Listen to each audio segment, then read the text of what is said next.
오늘은 미국 증시의 핵심 원리를 활용한 실전 매매법을 소개합니다. 본 영상은 충분한 설명을 위한 예시를 포함하고 있어 영상이 다소 깁니다만 끝까지 경청을 부탁드립니다. 미국 증시 핵심 원리는 제가 98년 이래 미국 시장을 연구해 오면서 터득한 것으로 미국 시장을 이용한 미국과 한국 주식의 실전 매매에 결정적이라 할 수 있습니다. 핵심 원리는 2000년 초부터 다양한 방법으로 강의와 강연을 해왔고 현재까지도 일관되게 적용 가능한 것으로 원리를 활용한 매매법에 관한 이 영상을 여러 번 보시고 완벽히 이해한다면 누구나 주식 투자에서 성공하는데 큰 힘이 될 것입니다. 이 영상과 함께 3월 31일에 올린 미국 시장 핵심 원리 종합편을 같이 보시고 원리를 제대로 이해하실 것을 권합니다. 그럼 미국 시장의 핵심 원리를 활용한 매매법으로 들어가 보겠습니다. 핵심 원리는 크게 두 가지로 구성되어 있고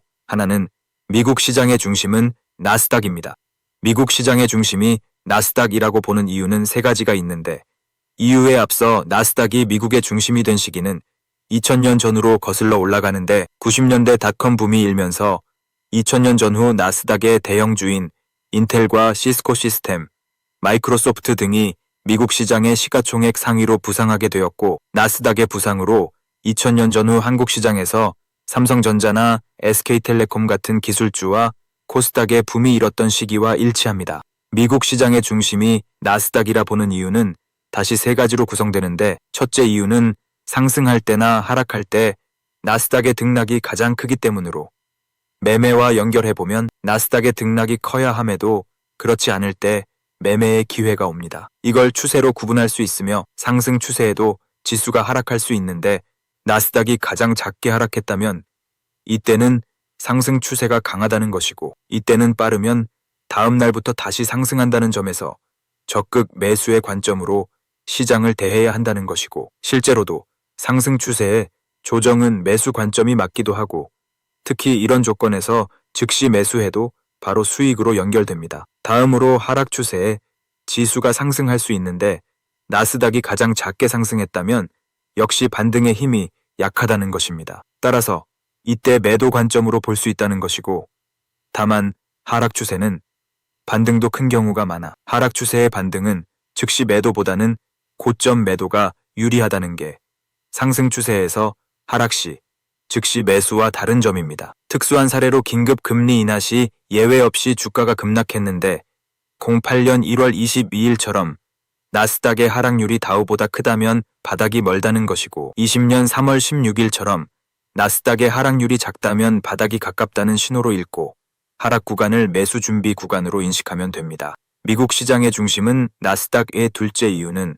나스닥의 추세가 가장 강하기 때문이며 이를 매매와 연결하여 보면 추세란 주가의 방향성이고 추세 강도란 방향성의 강도를 얘기하는데 추세가 강하다는 것은 추세의 지속 기간이 길다는 것이어서 통상 중기적 관점의 투자 시 추세를 참고하게 되는데 이때 다른 어떤 지수보다 나스닥의 추세를 적용하는 게 가장 유리하다는 것입니다. 일례로 작년의 경우 나스닥이 4월 28일에 상승 추세가 되어 11월 27일까지 7개월간 지속된 바 있는데 이 무렵 다우와 S&P 500은 공이 나스닥보다 나흘이 늦은 5월 2일에 상승 추세가 되었고 다우는 6월 13일에 그리고 S&P 500은 8월 1일에 각각 하락 추세로 바뀐 바 그만큼 나스닥보다 지속 기간이 짧고 그만큼 매매를 자주 해야 하는 단점이 있습니다. 23년 11월 2일부터 기산하여 상승 추세가 될 때 TQQQ를 매수하여 하락 추세로 바뀔 때 매도를 지속하여 현재까지 수익률을 계산하면 나스닥 추세를 적용할 때 매매 횟수도 가장 적을 뿐 아니라 수익률도 압도적인 것을 알 수 있습니다.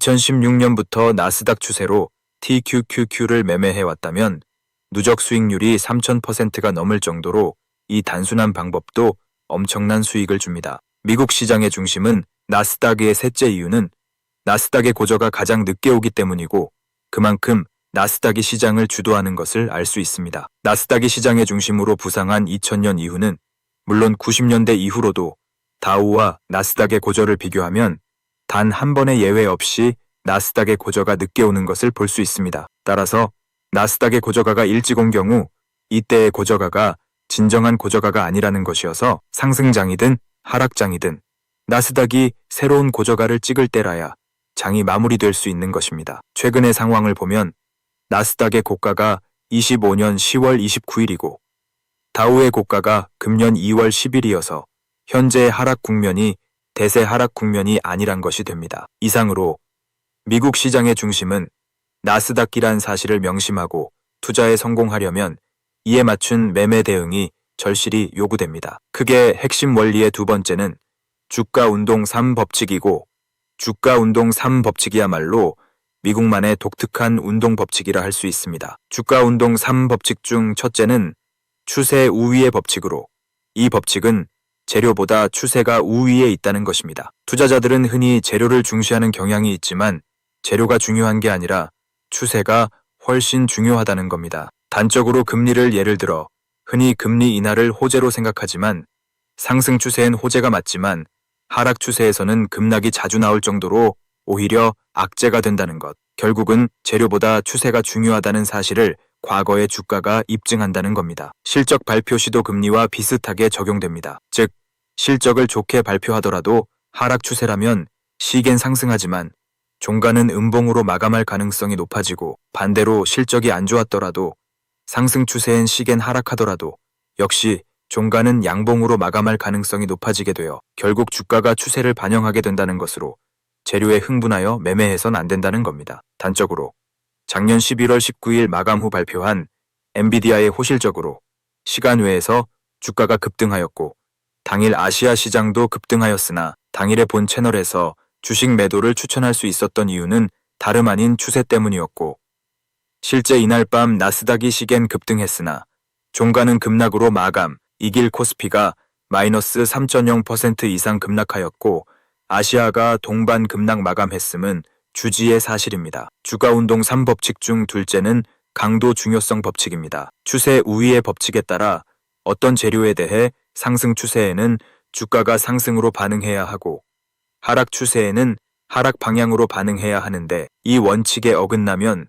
추세 강도가 약한 것이고 따라서 이 경우엔 조만간 추세가 반전할 가능성이 높아지는 게 바로 강도 중요성 법칙입니다. 대표적인 사례로 들 수 있는 게 91년 1월 17일에 벌어진 2차 걸프전 때로 당시 하락 추세여서 주가가 하락해야 함에도 주가가 급등하였고 바로 상승 추세로 전환되어 이후 주가가 급등하였고 24년 12월 18일 FOMC일에 당시 상승 추세의 금리를 인하했음에도 주가가 급락한 후 이후 지수가 하락 추세로 전환되어 25년 4월 초까지 주가가 급락한 게 바로 강도 중요성 법칙의 사례입니다. 즉, 강도 중요성 법칙의 사례가 목격되면 조만간 추세 반전이 있을 것을 예상하고 당시 추세 방향으로의 매매는 자제하는 게 마땅하다는 것입니다. 다음으로 주가운동 3법칙 중 셋째는 합창 반대의 법칙입니다. 합창 반대의 법칙은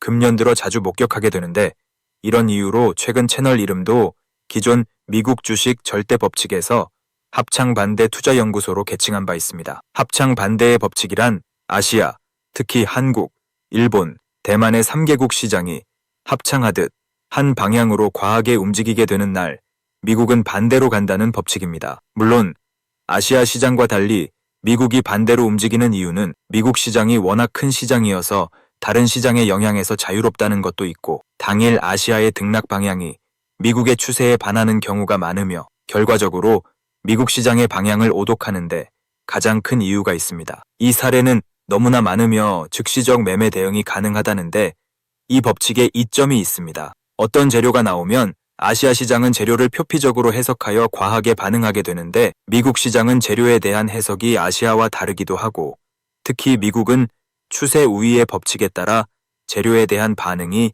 추세 방향으로 하게 되는데 추세 방향이 아시아의 등락 방향과 일치하지 않는 경우가 많아 미국이 반대로 가게 된다는 겁니다. 따라서 재료가 나올 때 아시아가 합창하면서 과하게 움직이면 흥분할 게 아니라 차분히 점검 후 대응할 필요가 있습니다. 아시아가 과하게 움직일 때 점검 포인트는 첫째, 아시아의 등락 방향이 미국의 추세와 일치하는가. 만약 다르다면 반대 진입 관점을 장착할 필요가 있고 둘째, 과하게 움직인다고 하는 기준은 3개국 모두 최소 1.5% 이상이면서 3개국 평균 2.0% 이상 상승 또는 하락하는 조건이 되어야 합니다. 이 조건을 갖출 때 아시아가 급등했다면 주식 매도를, 아시아가 급락했다면 주식을 매수하면 됩니다. 합창 반대의 법칙에 의한 매매가 좋은 게 승률이 70% 이상 탁월하다는 점입니다. 이상 미국 증시의 핵심 원리를 활용한 실전 매매법을 소개했는데 완벽히 이해가 될 때까지 영상을 여러 번 시청하시고 주식 매매에 큰 영감을 얻으시기 바랍니다. 덧붙여 작년 말 제가 쓴 책 미국 주식의 절대 법칙에 자세히 소개되어 있으므로 이 책을 참고해 주시고 추가로 궁금한 내용은 댓글이나 메일을 통해 활발히 문의해 주시기 바랍니다. 이 영상이 도움이 되셨다면 좋아요와 구독 부탁드리고요. 이상 합창반대 투자연구소였습니다. 감사합니다.